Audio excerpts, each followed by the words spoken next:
오늘 전해드릴 뉴스는 세 가지 포인트입니다. 먼저 간추려드립니다. 먼저 아베 신조 일본 총리 건강 이상설 확산입니다. 다음으로 김정은 위원장 일부 권한 이양 소식입니다. 마지막으로 전공의 코로나 진료 복귀 합의 뉴스로 보내드립니다. 아베 신조 일본 총리의 건강 이상설이 확산되고 있는 가운데 일본 정치권에 비상이 걸렸습니다. 일각에서는 사임설까지 나오고 있는 상황입니다. 총리 주변과 병원 측은 추가 검사일 뿐이라며 일축했지만 정기검진을 받은 지 약 2달 만에 다시 검사를 받아 건강 이상설이 확산되고 있습니다. 다양한 추측들이 쏟아지고 있는데 포스트 아베에 대한 관심도 높아지고 있습니다. 특히 코로나19의 감염 재확산을 아직 완전히 잡지 못한 아베 정권에 대한 지지율도 회복이 쉽지 않은 상태입니다. 아베 총리는 최장기 재임을 눈앞에 뒀지만 재임 이후 최대 위기를 맞고 있다는 분석이 나오고 있습니다. 국정원이 국회 업무보고에서 김여정 노동당 제1부부장이 김정은 북한 국무위원장에게 권력의 일부를 이양받아 북한을 위임 통치하고 있다고 밝혔습니다.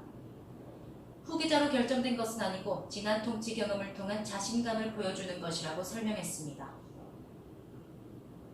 국정원은 한때 확산됐던 김정은 위원장의 건강 상태와는 관련이 없다고 판단했는데요. 중요한 핵심 업무는 여전히 김정은 위원장이 직접 보고 있고 김여정 제1부부장은 대미, 대남 정책을 담당하고 있다고 전했습니다. 측근들에게 권한과 권력을 이양하면서 통치 스트레스를 줄이고 정책 실패의 책임을 돌리려는 목적이 있는 것으로 보입니다. 의대 정원 확대 등 정부의 의료 정책에 반발하며 모든 연차 전공의들이 집단 휴진에 나선 가운데 코로나19 대응을 위한 진료에는 적극 참여하기로 했습니다. 정세균 국무총리와 대한전공의협의회 대표들은 면담 끝에 코로나19 대응에 합의했습니다.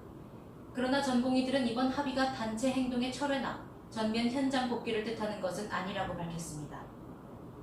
사실상 모든 전공의들이 업무를 내려놨기에 의료 공백이 우려되는 상황입니다. 이번 합의로 급한 불은 껐지만 전공의들의 파업은 계속될 예정이라 추가 논의가 필요해 보입니다. 오늘 전해드린 뉴스는 여기까지입니다. 저는 다음 주에 다시 오겠습니다. 시청해주신 여러분 고맙습니다.